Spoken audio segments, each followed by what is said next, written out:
გამარჯობათ მეგობრებო, როგორც ყოველთვის ყველას გისურვებთ წარმატებას, ბედნიერებას და განწყობას. ჩვენ კიდევ გავაგრძელოთ ჩვენი ამბები, ხო? გახსოვთ, ვეძებთ შენობას, სადაც გვინდა მაღაზიის გახსნა და აღმოაჩინეთ ასეთი მაღაზია, ყოფილი მაღაზია ვაზისუბაში, უბრალოდ ვაზისუბნის დასახლებაში. ჩვენი მერვე ლეგიონი აქეთ არის ჩემი უბანი და ეს ახლოს არის და მე მინდა ცოტა ასეთი წინა ისტორია მოვყვე. ეხლა ფაქტობრივად 97-98-96 წლებში ამ ვაუჩერების საშუალებით ბევრმა ადამიანმა შეიძინა საკუთრება გახდა კერძო. და ბევრი მაღაზია აი ესე შეისყიდეს ფაქტობრივად აი ვაუჩერების სახით და შენობები ქონდათ ან ყოფილი გამყიდველი იყო, ან ყოფილი გამგე რაღაცა მაღაზიასთან ქონდა კავშირი და ვაუჩერების საშუალებით გახსოვთ ხო ის $2 იყიდებოდა და იმ ვაუჩერს ქონდა მგონი $20-30 სხვადასხვა ფასები ქონდა TBC ბანკმა მაგალითად მასე იყიდა ის უნივერმაგი სადაც ჩვენ 30% მივყიდეთ და აი ესეთი მაღაზიის შენობები ქონდათ, მაგრამ არ იცოდნენ როგორ აემუშავებინათ. და ყველა ეძებდა, ასე ვთქვათ, ჩვენ ახალგაზრდები ვიყავით, გვინდოდა მუშაობა და ვინაიდან უკვე მომარაგება, ასე ვთქვათ, ცენტრალური მომარაგება აღარ იყო, საბჭოთა კავშირი დაანგრეულია და შენ თუ უნდა მოგეტანათ ეს საქონელი. მაგრამ მოტანას ხო უნდა ენერგია ისა და ერჩივნათ ამ მეპატრონებს გაექირავებინათ ეს თავისი ფართები რა.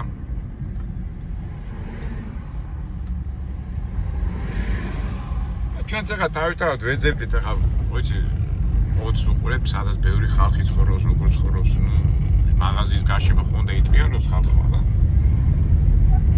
აი ახლა მივართ ახლა ცოტა მაშინ ამდენი კორპუსები არ იყო ახლა ეს ვაზისუბანის ძველი შენობა ის ნახეთ აქ მარცხენა დიდი ხანი აქეთკენ არ ყოფილა, მაგრამ ის გადატვირთული ეს ყველაფერი აქეთკენ არ მიწევს სიარული. მაშინ ყოველდღე მიწევდა სიარული.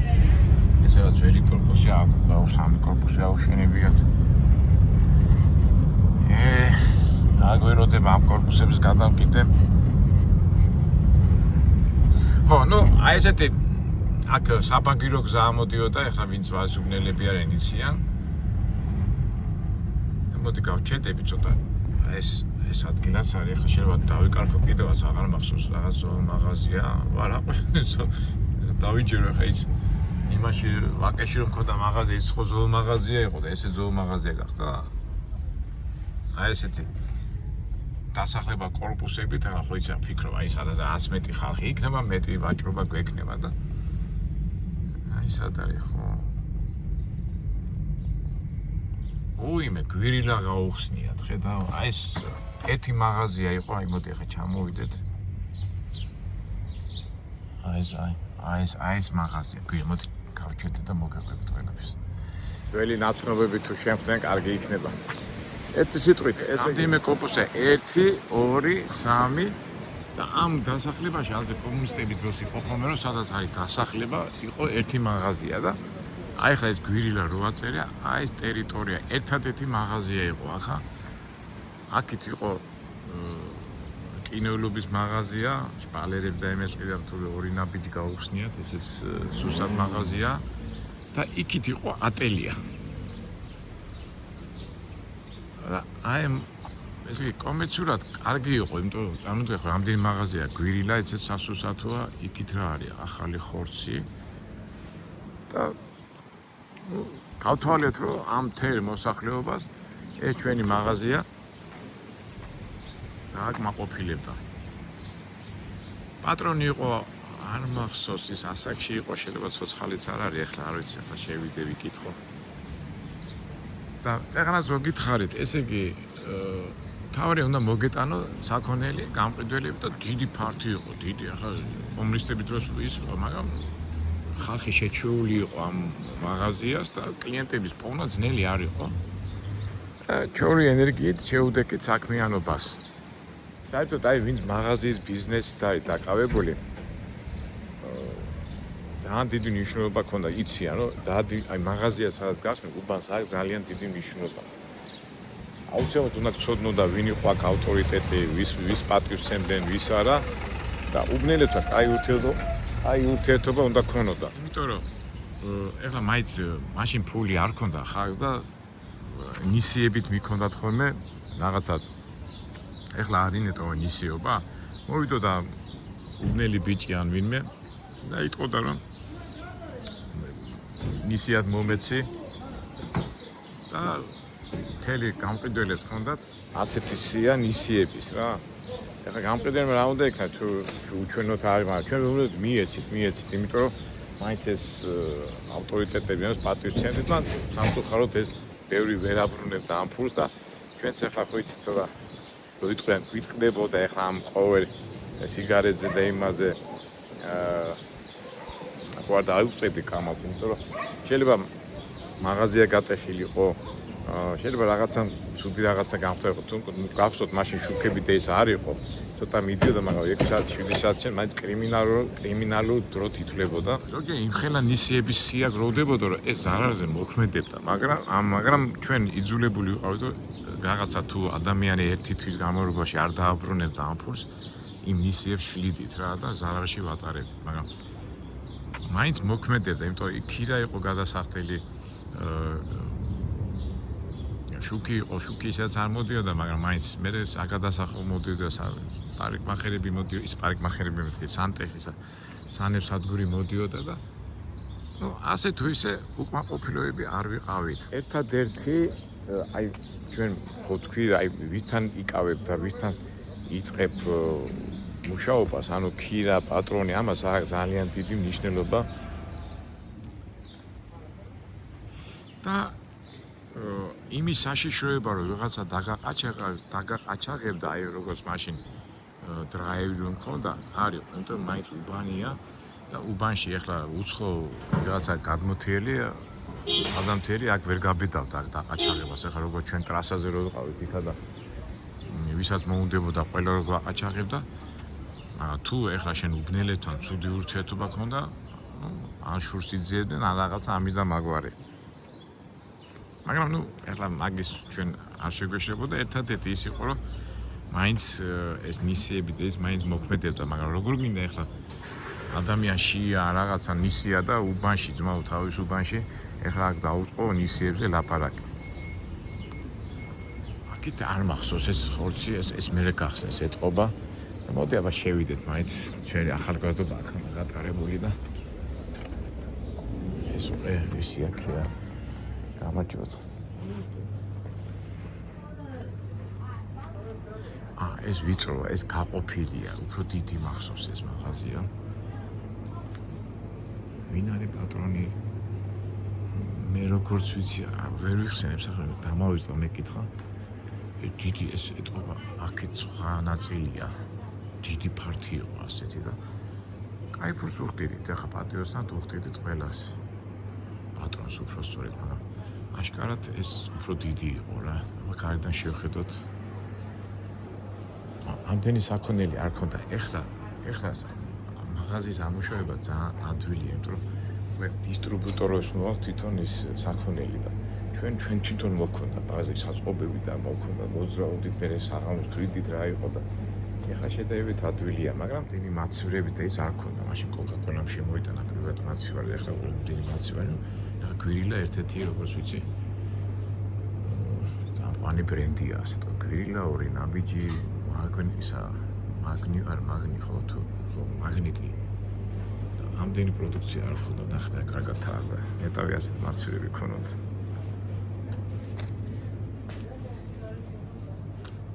შემამჩნიეს რომ ვიღებდი და გამოვიდა გამგერა, ვინც იყო და ვიღებთო ძალიან თხოვთო და ეხლა თავისთავად აღარ ვიღებდი და გავიგე რომ ავთო იყო გამახსენდა. ყურებენ იქიდან შორიდან.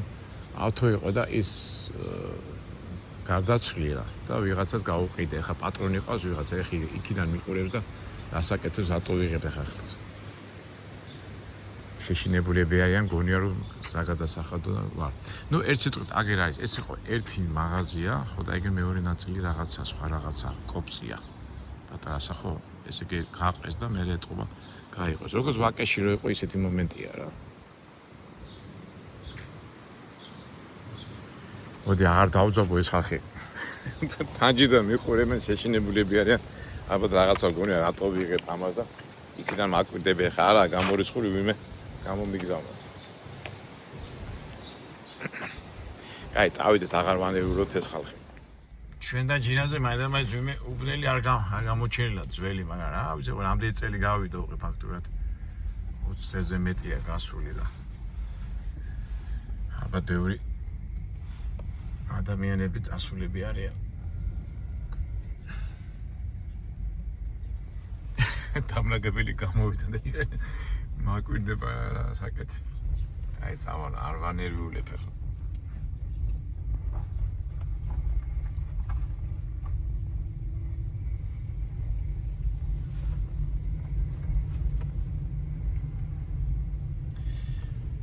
ესე იგი კი წვალობდით, კი მიქონდა საქონელი მოქონდა, მაგრამ კაი მოგებას ტოვებდა. უკმაყოფილებები ნამდვილად არ ვიყავი, მართალია ნისიებმა და იმებმა კი შეგვაწუხეს, მაგრამ ცუდი საქმე ნამდვილად არ იყო.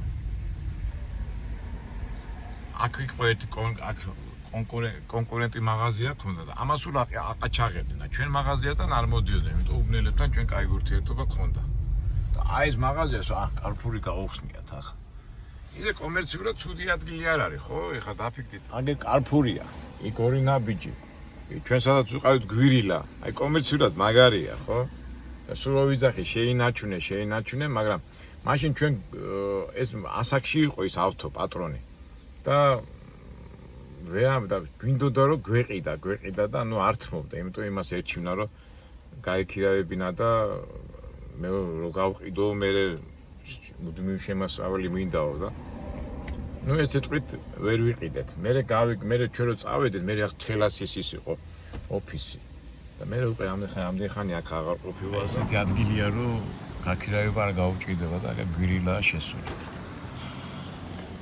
ესე იგი ავამუშავეთ, ეს არის რაღაც 97 წელი და მოვინდომეთ გაფართოვება და გამოჩნდა, წავიდეთ ახლა ჩვენ ის მაღაზია არის სოროლაკში.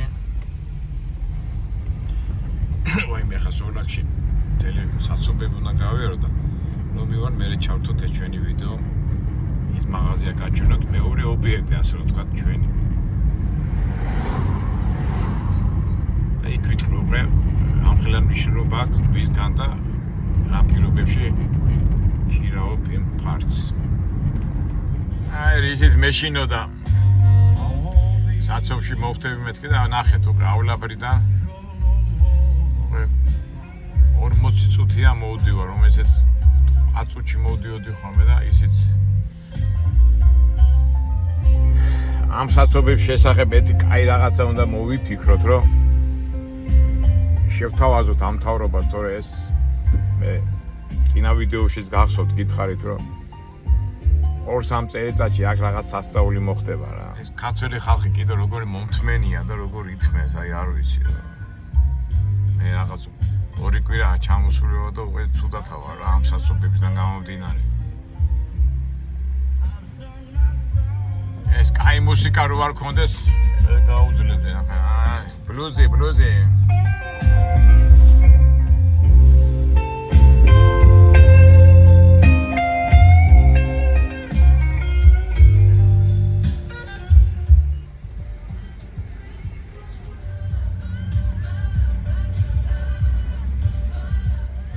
საინტერესოა, ესე იგი, ჩემი სახლიდან თავისუფლების მოედნამდე არის 6 კილომეტრი რა. და რამდენი ხანი მოუნდები ამანძილით გასვას ის სოროლაკში, ნუ 6-7 კილომეტრი ჩავთვალოთ რა. საცობებია მაგარი? არა, ისე არა, ხაი მომენტებში რომ გადადიან. ისე ამ საცობებს ცოტა ისეთი რაღაცა, ეხო მიდივა ხოლმე და გვერდზე დამიდგება და ლაპარაკობთ რაღაცებს კითხულობთ. საცობებში ხო კაი რაღაცა უნდა ნახოთ, ახლა ხალხი არ ურთიერთობს და აი რომ გაჩერდები ხოლმე საცობებია რაღაცას იკითხა და იმ დროს ვიჭი 3 დღის წინ ვარაცხოვზე ვიყავი და პოლიტიკურ სიტუაციას განვიხილავდით, იმან მიცნო და აი ესე გვერდზე მედგა ისაზე რომ ლაპარაკობდით რა. ნახევარ საათი ვილაპარაკეთ რა. რომ მიტყვიათ გადავაყოლეთ გული. აი ცოტა დაიძრა. თავი ხა თავის რუეს მოედანზე არ გავიჭედოთ რომ უცხოეთ სოლოლაკში იმ ჩვენ მაღაზიასთან მივიდეთ. ეხლა ვფიქრობ მანქანას გავაჩერებ თუ ვერ გავაჩერებ. ანდა რომ მივარ მე ნახოთ. ვა, ორი კარგად მივდივართ.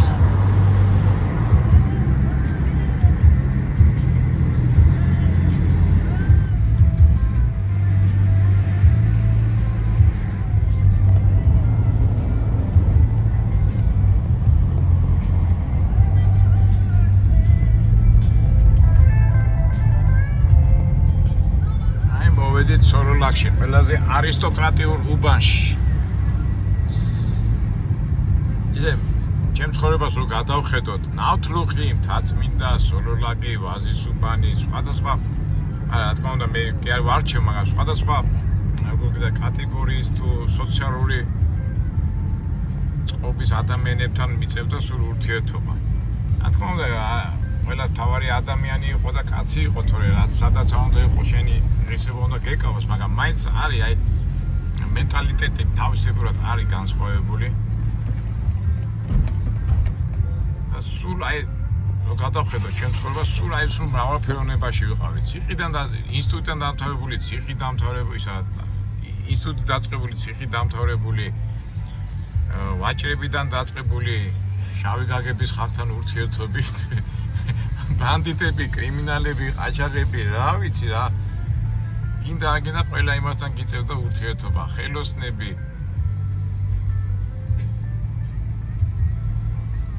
ეთი კაი მწერალი უნდა იყო ეს ყველაფერი კარგად აღწერო და კაი წიგნი გამოვა რა. ფაქტია რომ ძალიან მრავალფეროვანი ურთიერთობები მქონდა ადამიანებთან, განათლებულებთან, არაგანათლებულებთან, თამისტებთან, პოლიციელებთან, მხედრიონელებთან, გვარდიელებთან, რა ვიცი. ერთი მხრივ თითქოს საშიშია, მაგრამ მეორე მხრივ ძალიან საინტერესოა, იმიტომ რომ ეს მრავალფეროვნება მაგრა გიქნის ცხოვრებას. ისა გილამაზე ცხოვრება, მოდი ახლა არ გავჩერდე, ვაიმე. შევსწრე უნდა გავჩერებული ყავი, შეიძლება ადგილი ვერ ვიპოვო.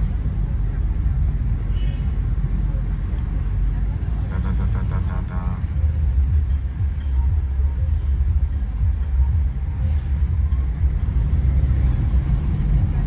აი მოდი ახლა ცოტა ხანი გავჩერდები, აი ეს არ შეიძლება ვალიდოს ის არის. აი ეს მაღაზია, მაგრამ მინდა რომ კარგად გაჩვენოთ, აი ეს ყოფილი დავით ეხა ამაღლების ქუჩაა და ეს არის დავითაშვილის ქუჩა იყო ყოფილი და ერთადერთი მაღაზია იყო აი ესეც ორ ნაწილად არის. სად გავჩერდე რომ აი ეს მაღაზია ორ ნაწილად აი აგერ გავჩერდე. აი მეტი არ დამაჯარებ. თუ მოსვლა იციან ხოლმე პიტომი ჯარიმად გიდებენ და რა ვიცი ანდავის 5 წუთი. 5 წუთი. აი ეს მაღაზია, ჩემო მეგობრებო. დავით არის ძველი სოლოლაკები ვინც არის, სოლოლაკელები ვინც არიან, ყველა მიცის ეს მაღაზია, ადრე კომუნისტების დროს ერთი მაღაზია იყო და ქალბატონ ნაზის მაღაზიას ეძახდნენ და ქალბატონ ნაზის შვილი მუშაობდა დედაჩემის სკოლაში. და რო ვეძებდით მაღაზია, დედაჩემი დამეხმარა, დედაჩემმა თხოვა იმ მის თანამშრომელს და აი ესე მოვხდით ამ მაღაზიაში. ადრე სასუსათო მაღაზია იყო და მთელ სოლოლაკს ამარაგებდა. ეხლა დროთა განმავლობაში მე რეტყობა ის გააყიდეს და ორ ნაწილად არის. ეხლა აქ არის PSP და იქით რაღაც ღვინის მაღაზია. ძალიან მაგარი მაღაზია იყო კომუნისტებიდან დაწყებული, აკონტროლებდა ყველაფერს და შეუდექით. ეს ადრე აქ იყო მერიის ის იყო გარაჟი, მე ეხლა აშენეს ახლა ეს სახლი ეს არაფერი არ ვიცი. აი ადგილია, აქ როგორც ვიცი, გახარია ცხოვრობდა ვიღაცები, ყოფილი ხოცები. უბრალოდ რა მოხდა, იცით მეგობრებო, უბრალოდ აი გამოცდილება რო არა გაქვს და რაღაც კომერციულ შეცდომებს რო უშვებ. იქ ეხლა ქირას ვიხდით ვაზის უბანში და აქ რატომაც მოვინდომეთ რომ ცოტა გვიჭი და გადახდნენ და ვაჭრობა და ეს ვარ იყო და ქარბატონი ნაზი ჩავსვით წილში ჩვენ სამნი ვიყავით და სამდა წილში ჩავსვით რომ იმიტომ რომ აი რა მომენტი იყო იცი ყოველთვის აი რო აღქირაებდნენ თქვა შეუთანხმდებოდი 500 ლარს ხო მე ერთი 3 თვის შემდეგ გეუნება 500 მე ცოტა მომიმატი 1000 1500 და ეს ცოტა გვაღიზიანებდა რა და აიდან ასეთ რაღაცები რო არ ქონოდა ჩვენც გადავწყვიტეთ რომ წიში ჩაგვესვა ეს ქარბატონი ნაზი და აი მან ჩაუსვით მან დაუშვით ძალიან დიდი შეცდომა და რა შეცდომა ამასაც მე ცოტა ხანში გეტყვით მაღაზია ძალიან მაგარი იყო იმიტომ რომ სხვა მაღაზიები აქ არ იყო ეხლა ნახეთ ამდენი კონკურენტები ყავს ახლა 1 2 3 4 5 და ფაქტობრივად თელ სოლოლაკს ვემსახურებოდი ჩვენ უბანი იყო საკმაოდ კარგი ავტორიტეტები ცხოვრობდნენ აქა და ფაქტობრივად არანაირი პრობლემა არ ქონია თუმცა ნისიები და მაგის და მაგვარი რაღაცები იყო მაგრამ ჩვენ შემუშავებული ქონდა ამ ნისიების ფორმა ერთ თვეში თუ ადამიანი არ ვერ დააბრუნებდა იმ ნისიანს იმას უკვე შლიდით ხოლმე და დავიწყებას ვაძლევდით ხოლმე აღარ ნერვიულობდით რომ ეს ყველაფერი არ ფიქრობდით მაგაზე და ეხლა ზოგჯერ არის ხოლმე ნისია მოიტანე არ თვლი ჭიდაობა და ერთ ძალიან კარგ სიტუაციაში ვიყავით ძალიან კმაყოფილ ძალიან კარგად მახსოვს ესე იგი ფაქტობრივად ვამუშავებდით ორ მაღაზიას და საქმე რო წაგვივიდა კარგად მოვინდომეთ უკვე მესამე მაღაზიის გახსნა და მესამე მაღაზია უკვე გავხსენით ვაკეში მაგით უკვე პატარა მაღაზია იყო ეხა იქ ნუ წამივყავთ მეგობრებოს ძალიან დიდი საცობი ძილის მოვედი აქა და მე ვაიმე ეხლა რაღაცა გონი გადაკვეთე აქ ეს საცობების პრობლემა გვაქვს მოდი გავა ეს ავტობუსი თუ ვერ გავა თუ მე ვუშლი ხელს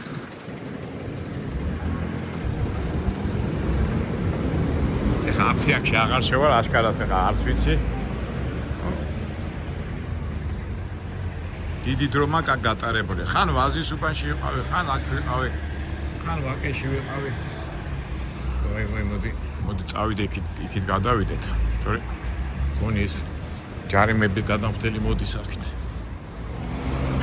გააჩერა მან მაქანა ეს ჯარიმას აიკიდეს მან დაიკიდა და წავიდა მოადგა ჯარიმების კაც რა კარგი იყო ამ საცობების გარეშე დაждებების მანქანა ისე 1000 ერთხელ გამოვიდიდა და ეხლა ნახე რა ამბავია მარცხნი ოპა წავედით თორე ჯარიმა არ ავიკიდეთ გავჩერდები ცოტა ისეთ ადგილას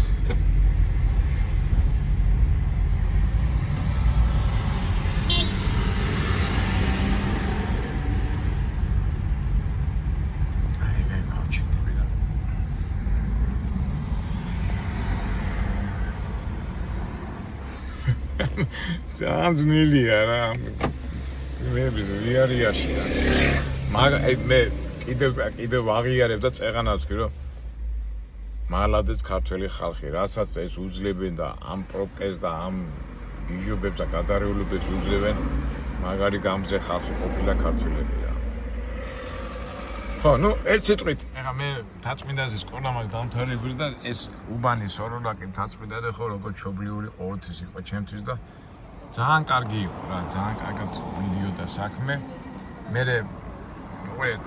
ვაკეშიც რო გავხსენით მენტალიტეტებს რო ვიძახი რა ეხლა უკვე ვაზის უბანში ცოტა სხვანაირი სტილის ხალხი იყო აქ სოლოლაკში ხო სხვანაირი და ვაკეში სხვანაირი რაღაცა ყველას ხასიათი და ყველა სფეროსთან გონდა კავშირი სფერო კი ადამიანებთან რა და მე ამერიკიდან რო ჩამოვარ მე ვაკეში კიდევ მექნება რაღაც ობიექტი და იქ შეჯახება მომივა და ამ მენტალიტეტებზე რატო საუბრობ რა აი პარადოქსული ქალაქია თბილისი და საერთოდ ხო ჯერ საქართველოს ჯერ ამ პატარა ტერიტორიაზე რამდენაირი ადამიანები ვართ ხო ყოველ 100 კილომეტრში დიალექტი იცვლება და თბილისი თავისი უბნებით თავისი ხასიათებით განსხვავდებოდა და გინდა არ გინდა მიწევდა ყველასთან ურთიერთობა. მოდი აქ ჭტილში გავიდეთ და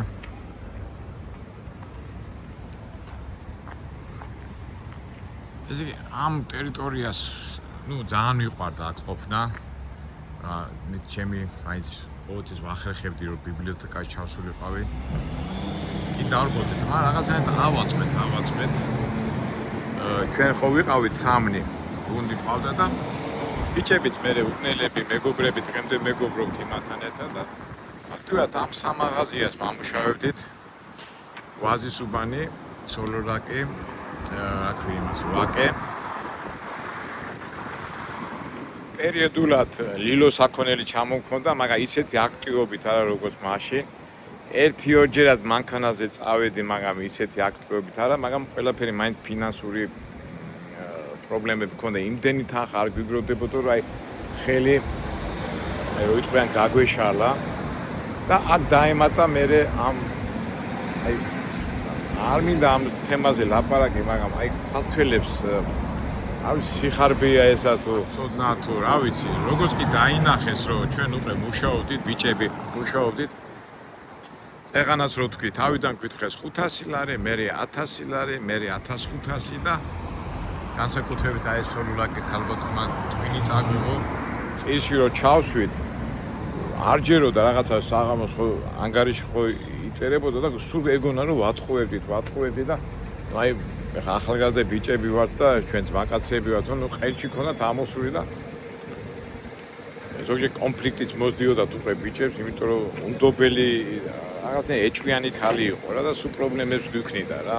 პერიოდულად ის ვაზისუბანშიც ის ავთოც თავისებურად ეჭვებში იყო და რა ეჭვებში უნდა ყოფილიყო ქირას ვაძლევდით და დიდი პრობლემა შეგვექნა ვაკეში. ეხლა ვაზისუბანში და სოლოლაკში თუ ავტორიტეტებთან და ბიჭებთან ვაგვარებდით საქმეს, ვაკემ ვერანაირად ვერ გაჭა. არ ვიცი ეხლა მე იმას კი არ ვაბრალე ვაკე და ეს, მაგრამ ცოტა სხვანაირი ხალხი იყო. იქ ასე ვთქვათ ჩვენი ათვლიდნენ რა ადამიანებად, ასე ვთქვათ შავებიც იქ არ იყვნენ, იქ სხვა კატეგორიის ხალხი იყო, მოგესალმებით იქ ძლიერი დიდარი ხალხი იყო და იმათ შავი, თეთრი მაგაც სულ არ აინტერესებდათ და პატრონებმა და იქ ვაკეში უბანში ვერ მოვაგვარეთ საქმე რა.